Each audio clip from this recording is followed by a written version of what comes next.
बिस्मिल्लाहिर्रहमानिर्रहीम। अस्सलाम वालेकुम। मैं हूं ज़फ़र रवान और एडोब फ़ोटोशॉप में अब हम टाइपिंग की तरफ आते हैं कि जिस वक्त हमें टाइपिंग करना पड़ती है तो उसके कुछ स्टाइल्स होते हैं जिनमें ओरिजेंटल भी हम टाइपिंग कर हमें ज़रूरत होती है, वर्टिकल भी होती है और फिर उसमें हमने कुछ मास्क भी इस्तेमाल करने होते हैं।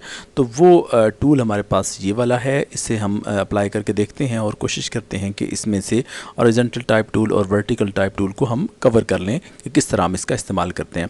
तो उसके लिए ज़रूरी है कि पहले हम कोई नई फ़ाइल ले लें और नई फ़ाइल जब हम लेते हैं तो उसके बाद हम यहाँ पे इसमें हम टाइपिंग का जो टूल है उसको हम इस्तेमाल करते हैं। तो इसको हम सेलेक्ट करते हैं। जब हम इस पर राइट क्लिक करेंगे तो आप ये देखें ओरिजेंटल टाइप टूल जो हमारे पास है इसको हम सेलेक्ट कर लेते हैं। तो अब ओरिजेंटल टाइप टूल जब भी आप इस्तेमाल करेंगे तो आप ये देखें, फ़र्ज़ करें कि मैं अपना नाम लिख लेता हूँ ज़फ़र अवान टीवी। चलें, ये मैंने लिख दिया है। अब आप ये देखें कि यहाँ से मैं इसको अगर ड्रैग करके ला सकता हूँ। एक चीज़ मैं आपको बता दूँ कि अगर आपने ऑटो सेलेक्ट लेयर किया हुआ है तो फिर आपको प्रॉब्लम पेश आ सकती है। जब आप इसको ड्रैग करते हैं तो उस वक्त वो बाज़ दफ़ा ये करता है कि आपकी लेयर्स जो है ना उसको उसकी सिलेक्शन में आपको प्रॉब्लम आता है। तो फ़र्ज़ करें कि यहाँ पे अगर मैं इसका कलर चेंज करना चाहता हूँ तो कलर भी चेंज हो जाता है।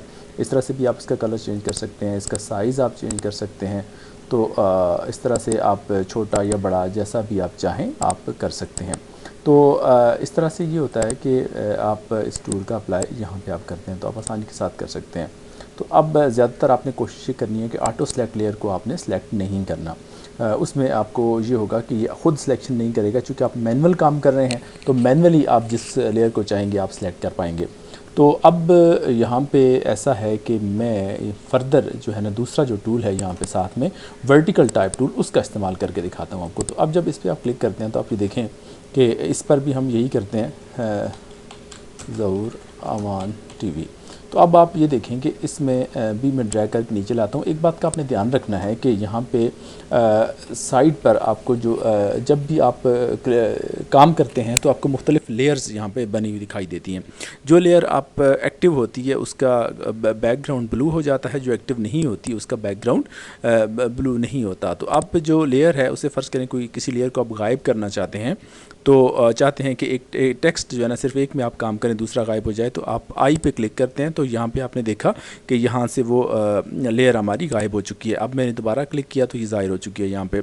इसी तरह से अब जब दूसरी जो लेयर आपके सामने है इस पर आप जब क्लिक करते हैं तो ये आपने देखा यहाँ से गायब हो गई है और इसी तरह से इसको हम ले आए हैं। फिर यहाँ पे आप ये चीज़ देखें कि यहाँ पे एक लेयर लॉक की हुई है। तो लॉक पर जब आपने डबल क्लिक आप करते हैं तो ओके कर देते हैं तो ये वो अनलॉक हो जाती है। तो ये कुछ लेयर्स भी ज़रूरी हैं समझने के लिए। तो इस तरह से फ़र्ज़ करें कि मैं इस लेयर पे काम करना चाहता हूँ तो आप ये देखें मेरी ये लेयर कौन सी है, ये वाली है। तो इस लेयर पे मैं आ जाऊँगा। यहाँ पर आप ये देखें कि मैं इसी टाइप टूल को सेलेक्ट करूँगा और इस पर जो टाइप का जो टूल है मैं इसको सेलेक्ट करूँगा और फिर उसके बाद मैं इसको थोड़ा सा बड़ा कर देता हूँ। अब मैं ये चाह रहा हूँ कि इस पे कोई स्टाइल अप्लाई कर दूँ। तो आप ये देखें जैसे ही मैं स्टाइल्स में से किसी पर क्लिक करता हूँ तो वो स्टाइल यहाँ पे अप्लाई होता हुआ आपको नज़र आता है। अब यहाँ पे देखें जिस स्टाइल पे भी मैं क्लिक कर रहा हूँ वो स्टाइल यहाँ पे अप्लाई होता हुआ आपको दिखाई देता है। अब यहाँ पे ये जो आपको आइकन नज़र आता है इस पर जब आप क्लिक करते हैं तो आप जो स्टाइल अप्लाई हुए होते हैं वो आपके यहाँ से ख़त्म हो जाते हैं। तो इस तरह ये चीज़ें आपने दो टूल देखे हैं। फिर आप यहाँ पे मैं एक चीज़ और बताता चलूँ आपको कि ये जो F का फंक्शन आपको यहाँ पे नज़र आ रहा है इसे हम स्टाइल बोलते हैं। यहाँ पे ऐड अ स्टाइल लेयर। तो अब आप ये देखें कि इसको जो आप ये देख सकते हैं यहाँ पे मैं क्लिक करता हूँ तो यहाँ इसके बहुत से जो है ना वो स्टाइल्स यहाँ पे सामने आते हैं। फ़र्ज़ करें कि मैं कलर ओवरले पे जाता हूँ, उस पर क्लिक करता हूँ तो आप ये देखें कि जैसे ही मैं कलर ओवरले पे आता हूँ तो यहाँ पर एक बॉक्स जो है ना मेरे सामने ओपन होता है और उसमें कलर सेलेक्टेड है। मैं इसको ब्लू करता हूँ तो आप ये देखेंगे ओके कर देता हूँ तो आप ये देखें कि इसका कलर जो है ना मेरी इस लेयर का चेंज हो चुका है। चूँकि मैंने ये लेयर सेलेक्ट की हुई है, जो जितने भी स्टाइल अप्लाई करूँगा वो इसी लेयर पर अप्लाई होंगे।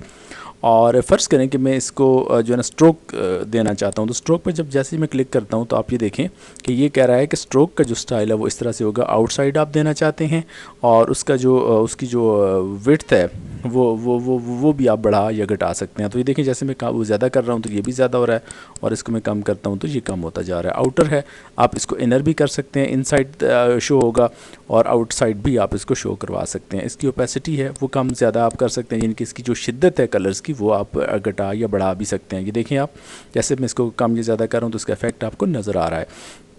इसी तरह से इसका जो कलर है वो आप चाहें तो वो उससे भी आप चेंज कर सकते हैं, जैसे यहाँ से चेंज हो जाता है, तो इस तरह से आप काम करते हैं।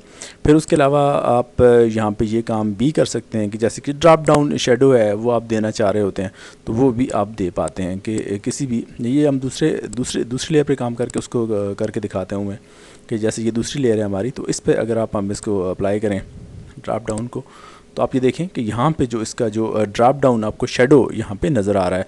तो अब इस शेडो का कलर भी आप चाहें तो चेंज कर सकते हैं, जैसे कि मैं इसका कलर चेंज करता हूँ तो आपको यहाँ पे इसका कलर चेंज होता हुआ नज़र आता है।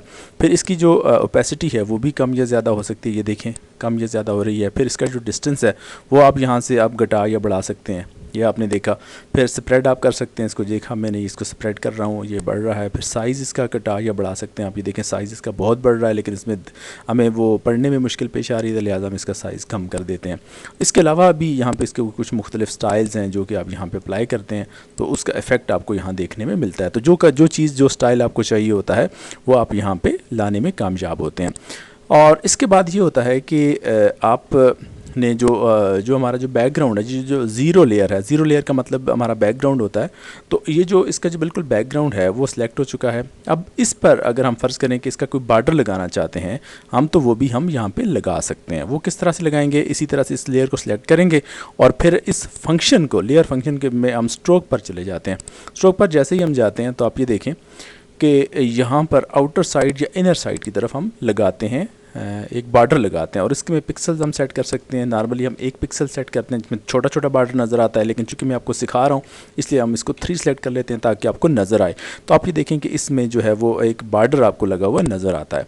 एक के बात का और ध्यान दें कि जब इस तरह से आप सेव करेंगे डायरेक्ट तो आपकी ये सारी लेयर्स जो है ना वो बिखरी हुई नज़र आएंगी, तो चूँकि इमेज काफ़ी हैवी हो जाता है तो उसके लिए एक तरीका होता है, वो मैं आपको बता देता हूँ कि लेयर पे अगर आप जाएंगे तो लेयर को जो है आपने मर्ज विजिबल कर देना है। तो इस लेयर्स जो है ना आपकी सारी की सारी मर्ज हो जाती हैं। यहाँ पे लेयर्स जब मर्ज होती हैं तो आपका जो इमेज है उसका जो साइज़ है वो भी काफ़ी छोटा हो जाता है। तो उसके बाद फिर आप क्या करते हैं कि फाइल पे जाते हैं और उसके बाद आप सेव करते हैं और सेव में आपको कई ऑप्शंस मिलते हैं। जेपैग जो बाय डिफ़ॉल्ट हमारे सामने ज़ाहिर हुआ है ये बहुत अच्छा होता है। आमतौर पर इमेज इसमें सेव होते हैं, लेकिन आप चाहें तो इसमें मुख्तलिफ जो हैं और भी हैं जिसमें जिप फार्मेट भी है, PNG भी है और इसके अलावा भी आपको ये जो नज़र आ रहे हैं फ़ोटोशॉप भी है, PSD और वगैरह इस तरह के BMP भी हैं। तो ये जितने भी हैं इनमें से किसी को भी आप सिलेक्ट कर सकते हैं, लेकिन चूँकि हम कोई नाम देते हैं और JPEG चूँकि इमेज में यही यूज़ होता है तो हम इसको टेस्ट का नाम दे के तो उसके बाद हम ऐसा करते हैं कि इसको हम सेव कर देते हैं। तो आपने ये देखा कि हम इसकी जो यहाँ से हमसे क्वालिटी पूछता है तो हम इसकी क्वालिटी जो है ना वो मैक्सिमम रख लेते हैं ताकि हमें अच्छी क्वालिटी का इमेज मिले। तो ओके कर देते हैं। तो इस तरह से हमारा ये जो इमेज है वो सेव हो जाता है जहाँ हमने डेस्कटॉप पे सेव किया। सेव यहाँ पे हो चुका है। अब ये देखें तो ये आपके सामने ये इमेज ओपन हो गया है। तो इस तरह से हमने इसको सेव भी किया। आपने देखा कि इसकी जो हमने जो बॉर्डर था वो भी लगा दिया है और हमने इसमें जो इफेक्ट्स देना थे, स्टाइल देना थे वो भी हमने दे दिए हैं। बहुत शुक्रिया मेरी वीडियो देखने का। वीडियो अच्छी लगी तो लाइक और कमेंट शेयर ज़रूर कर दीजिएगा। बहुत शुक्रिया।